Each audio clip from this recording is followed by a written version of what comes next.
ಕರ್ನಾಟಕ ಕಾವಲ್ಪಡೆ ವತಿಯಿಂದ ಇಂದು ಗುಂಡ್ಲುಪೇಟೆ ಪಟ್ಟಣದ ಸಿಎಂಎಸ್ ಮಕ್ಕಳ ಮನೆಯಲ್ಲಿ ತಾಲೂಕು ಅಧ್ಯಕ್ಷರಾದ ಎ ಅಬ್ದುಲ್ ಮಾಲಿಕ್ ರವರ ನೇತೃತ್ವದಲ್ಲಿ ನಾಡಗೀತೆಗೆ 100ರ ಸಂಭ್ರಮದ ಅಂಗವಾಗಿ ನವೆಂಬರ್ ತಿಂಗಳ 30 ದಿನಗಳ ಕಾರ್ಯಕ್ರಮದ ಪ್ರಯುಕ್ತ ಸಮಾರೋಪ ಸಮಾರಂಭ ಕಾರ್ಯಕ್ರಮವನ್ನು ಹಮ್ಮಿಕೊಳ್ಳಲಾಯಿತು. ಈ ಕಾರ್ಯಕ್ರಮವನ್ನು ಗಣ್ಯರಿಂದ ಗಿಡಕ್ಕೆ ನೀರು ಹಾಕುವ ಮೂಲಕ ಉದ್ಘಾಟನೆ ಮಾಡಲಾಯಿತು. ಮಕ್ಕಳಿಂದ ನಾಡಗೀತೆ ಹಾಡುವ ಮೂಲಕ ಎಲ್ಲರ ಗಮನ ಸೆಳೆಯಿತು. ತದನಂತರ ತಾಯಿ ಭುವನೇಶ್ವರಿ ಭಾವಚಿತ್ರಕ್ಕೆ ಪುಷ್ಪಾರ್ಚನೆ ನೆರವೇರಿಸಲಾಯಿತು.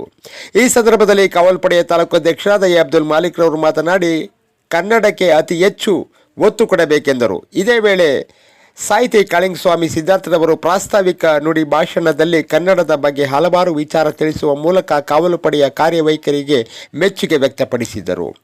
ಬಾಲ ನ್ಯಾಯಮಂಡಳಿ ಸದಸ್ಯರಾದ ಶ್ರೀಮತಿ ಸರಸ್ವತಿಯರವರು ಮಾತನಾಡಿ ಕನ್ನಡದ ಬಗ್ಗೆ ಹಲವು ವಿಚಾರಗಳನ್ನು ತಿಳಿಸಿದರು. ಮುಖ್ಯ ಭಾಷಣಕಾರರಾಗಿ ಆಗಮಿಸಿದಂತಹ ಸುಭಾಷ್ ಮಾಡ್ರಳ್ಳಿಯವರು ಕೂಡ ಕಾವಲುಪಡೆಯ 30 ದಿನದ ಕಾರ್ಯಕ್ರಮದ ಬಗ್ಗೆ ಶ್ಲಾಘನೀಯ ಎಂದರು. ಲೆಕ್ಕ ಪರಿಶೋಧಕರಾದ ಕೆ.ಬಿ. ಶಾಂತರಾಜು ಮಾತನಾಡಿ ಕನ್ನಡ ಅಕ್ಷರದ ಬಗ್ಗೆ ಹಲವು ವಿಚಾರ ತಿಳಿಸಿದರು. ಕನ್ನಡ ಪರ ಹಿರಿಯ ಹೋರಾಟಗಾರರಾದ ಬ್ರಹ್ಮಾನಂದರವರು ಮಾತನಾಡಿದರು. ಗಡಿನಾಡು ವನ್ಯಜೀವಿ ಪರಿಸರ ಸಂಘದ ಅಧ್ಯಕ್ಷರಾದ ಪಿ. ಬಾಲೂರವರು ಮಾತನಾಡಿದರು. ಇದೇ ವೇಳೆ ಕಾರ್ಯಕ್ರಮದಲ್ಲಿ ಸಾಧಕರಿಗೆ ಸನ್ಮಾನ ಗೌರವವನ್ನು ನೆರವೇರಿಸಲಾಯಿತು. ಈ ಸಂದರ್ಭದಲ್ಲಿ ಜಿಲ್ಲಾ ಕಾರ್ಯಾಧ್ಯಕ್ಷರಾದ ಅಬ್ದುಲ್ ರಶೀದ್, ಅಗ್ನಿಶಾಮಕ ದಳದ ಅಧಿಕಾರಿಗಳಾದ ಕಲ್ಯಾಣ್ ರಾವ್, ಮಹದೇವಸ್ವಾಮಿ, ಗೃಹರಕ್ಷಕ ದಳದ ಕಮಾಂಡರ್ ಸಿದ್ದರಾಜು, ಕಾವಲುಪಡೆಯ ತಾಲೂಕು ಕಾರ್ಯದರ್ಶಿಗಳಾದ ಎಸ್ ಮುಬಾರಕ್, ತಾಲೂಕು ಉಪಾಧ್ಯಕ್ಷರಾದ ಮಂಜುನಾಥ್, ತಾಲೂಕು ಸಂಚಾಲಕರಾದ ಕುಂಜುಟ್ಟಿ, ಟೌನ್ ಸಂಚಾಲಕರಾದ ಮಿಮಿಕ್ರಾಜು, ಮುಂಟಿಪುರ ಮಾದಯ್ಯ, ಸುರೇಶ್, ರಘು, ರಾಮೇಗೌಡ ಸೇರಿದಂತೆ ಸಿಎಂಎಸ್ ಮಕ್ಕಳು ಹಾಗೂ ವ್ಯವಸ್ಥಾಪಕರು ಹಾಜರಿದ್ದರು.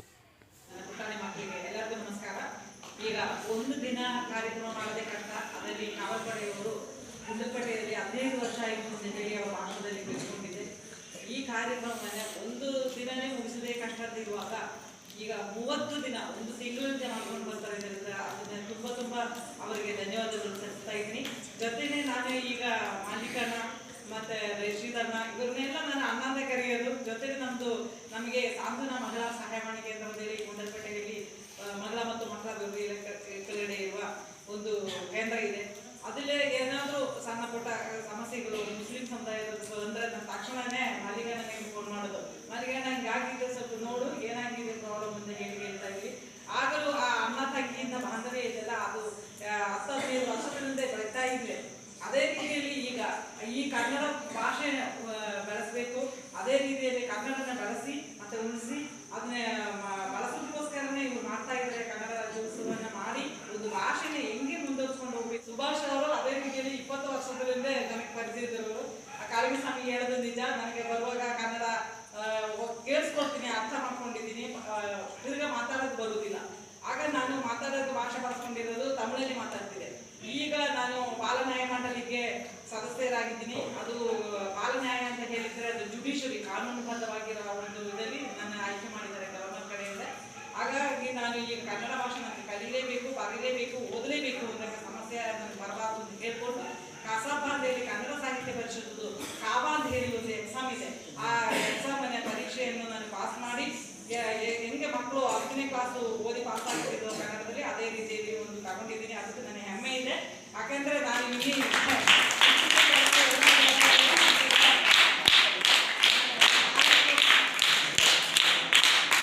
ನಾನು ಕೆಲಸ ಮಾಡಿದ್ದೀನಿ. ಕೇರಳದಲ್ಲಿ ಮಾಡಿದ್ದೀನಿ, ತಮಿಳುನಾಡಲ್ಲಿ ಮಾಡಿದ್ದೀನಿ, ಮತ್ತೆ ಪಾಂಡಿಚೇರಿಯಲ್ಲಿ ಮಾಡಿದ್ದೀನಿ, ಇದೀಗ ಕರ್ನಾಟಕದಲ್ಲಿ ಮಾಡ್ತಾ ಇದ್ದೀನಿ. ಹಾಗಾಗಿ ವೇದಿಕೆಯಲ್ಲಿ ಇರ್ತಕ್ಕಂಥ ಎಲ್ಲ ಗಣ್ಯಮಾನ್ಯರೇ, ಈಗಾಗಲೇ ಎಲ್ಲರೂ ಮಾತಾಡಿದ್ದಾರೆ. ಹಲವು ವಿಚಾರ ಕನ್ನಡದ ಬಗ್ಗೆ ಆಗಲಿ, ಕನ್ನಡ ರಾಜ್ಯೋತ್ಸವದ ಬಗ್ಗೆ ಆಗಲಿ ಹಲವು ಗಣ್ಯರು ವಿಚಾರವನ್ನು ಕೊಟ್ಟಿದ್ದಾರೆ. ನಾನು ಹೆಚ್ಚಿಗೆ ವಿಚಾರವನ್ನು ಹೇಳಕ್ಕೆ ಬಯಸಲ್ಲ, ಯಾಕಂದ್ರೆ ಮಕ್ಕಳಿಗೆ ಸಮಯ ಆಗಿದೆ. ನಮ್ಮ ಸರಸ್ವತಿ ಮೇಡಮ್ ಕೂಡ ಹೋಗಬೇಕು ಅಂತ ನಿಂತಿದ್ದಾರೆ. ಹಾಗಾಗಿ ನಾನು 2 ಮಾತನ್ನು ಮುಗಿಸ್ತೇನೆ. ನವೆಂಬರ್ 1 ಚಾಮರಾಜನಗರ ರಸ್ತೆಯ ಶಿವಾನಂದ ಸ್ಮಾರಕದಲ್ಲಿ ಧ್ವಜಾರೋಹಣ ಮಾಡೋ ಮೂಲಕ ಕನ್ನಡ ರಾಜ್ಯೋತ್ಸವ ಅದ್ದೂರಿಯಾಗಿ ಆಚರಣೆ ಮಾಡೋದು. ನವೆಂಬರ್ 2 ಐಶ್ವರ್ಯ ಬೇಕರಿ, ಪಟ್ಟಣದ ಐಶ್ವರ್ಯ ಬೇಕರಿ ಕೇಕ್ ಕತ್ತರಿಸುವ ಮೂಲಕ ಕನ್ನಡ ರಾಜ್ಯೋತ್ಸವ ಮಾಡೋದು. 3ನೇ ತಾರೀಕು ನಮ್ಮ ಕ್ಷೇತ್ರ ಶಿಕ್ಷಣಾಧಿಕಾರಿ ಕಚೇರಿ ಪಕ್ಕದಲ್ಲಿರ್ತಕ್ಕಂಥ ಕನ್ನಡ ಸರ್ಕಾರಿ ಕನ್ನಡ ಶಾಲೆಯಲ್ಲಿ ಚಾಕ್ಲೇಟ್ ಅನ್ನು ಹಂಚುವ ಮೂಲಕ, ಸಿಹಿಯನ್ನು ಹಂಚುವ ಮೂಲಕ ಕನ್ನಡ ರಾಜ್ಯೋತ್ಸವ ಮಾಡೋದು. ಆ ಒಂದು ವಿಡಿಯೋ ತುಣುಕುಗಳನ್ನು ನೋಡಿದಂತಹ ನಮ್ಮ ಆತ್ಮೀಯರು ಲೆಕ್ಕ ಪರಿಶೋಧಕರು, ನಿರ್ದೇಶಕರು ಹಾಗೂ ನಮ್ಮ ಆತ್ಮೀಯರು KP ಶಾಂತರಾಜರವರು ಆ ವಿಡಿಯೋ ತುಣುಕುಗಳನ್ನು ನೋಡಿ ಎಂಥ ಅದ್ಭುತವಾಗಿ ಕೆಲಸ ಮಾಡಿದ್ದೀರಿ. ಕೆಲ ಮಕ್ಕಳಿಗೆ ಸಿಕ್ಕಿರ್ತದೆ, ಕೆಲ ಮಕ್ಕಳಿಗೆ ಸಿಕ್ಕಿರಲ್ಲ. ನೀವು ಕೊಟ್ಟಿದ್ದು ಸರಿ, ಕೊಟ್ಟ ರೀತಿಯನ್ನ ಸರಿ ಇರ್ತಿಲ್ಲ. ಹಾಗಾಗಿ ಇವತ್ತು 4ನೇ ತಾರೀಕು ಎಲ್ಲಿ ಕೊಡ್ತೀರಿ ಕೇಳಿದ್ರು. ಎಲ್ಲಿ ಕೊಡೋಣ ಸರ್ ಕೇಳಿದೆ. ಅಂಗನವಾಡಿ ಮಕ್ಕಳಿಗೆ ಕೊಡಿ ಅನ್ನೋ ಒಂದು ಮಾತು ಹೇಳಿದ್ರು. ಸರ್ ನಮ್ಮಲ್ಲಿ ಶಕ್ತಿ ಇಲ್ಲ ಅನ್ನೋ ಒಂದು ಮಾತನ್ನ ಹೇಳಿದೆ. ಆಲೋಚನೆ ಮಾಡಬೇಡಿ, ಮುನ್ನುಗ್ಗಿ ಮಾಡಿ, ನಿರಂತರ ಕಾರ್ಯಕ್ರಮವನ್ನ ಮಾಡಿ ಅಂತ ನಮಗೆ ಸಂಪೂರ್ಣವಾದ ಸಹಕಾರ ಕೊಟ್ಟಂತ ಒಬ್ಬರ ಏಕೈಕ ವ್ಯಕ್ತಿ ಯಾರು ನಮ್ಮ KP ಶಾಂತರಾಜರವರು.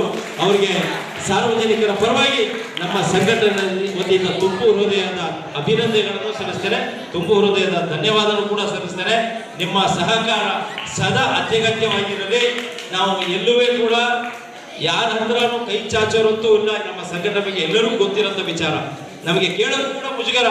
ಯಾಕಂದ್ರೆ ನಾವು ದಿನನಿತ್ಯ ದುಡಿದು ಆವತ್ತಾವತ್ತು ದುಡಿದು ತಿನ್ನುವಂತಹ ಜನಸಾಮಾನ್ಯರಾಗಿ ನಾವು ಸಂಘಟನೆಯ ಒಂದು ನಿರಂತರ ಕಾರ್ಯಕ್ರಮಗಳನ್ನಾಗಲಿ, ಹೋರಾಟಗಳಾಗಲಿ, ಒಂದು ಮನವಿ ಕೊಡೋದಾಗಲಿ, ಎಲ್ಲೇ ಕನ್ನಡವನ್ನ ಕಡೆಗಣಿಸಿದ್ರೆ ಅಲ್ಲಿ ತಕ್ಷಣ ನಿಂತು ವಿರೋಧಿಸಿ 3 ದಿನ 4 ದಿನಗಳಲ್ಲಿ ಆಂಗ್ಲ ಭಾಷೆಯನ್ನ ತೆಗೆದುಹಾಕಿ ಕನ್ನಡ ಭಾಷೆಯನ್ನು ಹಾಕುವಂತ ಕೆಲಸವನ್ನ ಮಾಡ್ತಾ ಇದ್ದೇವೆ ನಮ್ಮ ಸಂಘಟನೆ ವತಿಯಿಂದ. ಬರೀ ಅದಕ್ಕೆ ಮಾತ್ರ ಸೀಮಿತ ಅಲ್ಲ, ಎಲ್ಲಾದ್ರೂ ಅನ್ಯಾಯವಾದರೆ ನ್ಯಾಯಕ್ಕೋಸ್ಕರ ಕರ್ನಾಟಕ ಕಾವಲು ಕೂಡ ಇರುತ್ತೆ ಅಂತ ಹೇಳ್ತಾ, ಎಲ್ಲೇ ಇರಿ, ಹೇಗೆ ಇರಿ, ಎಂದೆಂದಿಗೂ ಕನ್ನಡವಾಗಿರಿ. ಸಿರಿಗನ್ನಡಂ ಗೆಲ್ಗೆ, ಸಿರಿಗನ್ನಡಂ ಬಾಳ್ಗೆ ಅಂತ ಹೇಳ್ತಾ ನನ್ನ ಮಾತು ಮುಗಿಸ್ತಾ ಇದ್ದೇನೆ. ಜೈ ಕನ್ನಡ ಬೇಕು. ಧನ್ಯವಾದಗಳು.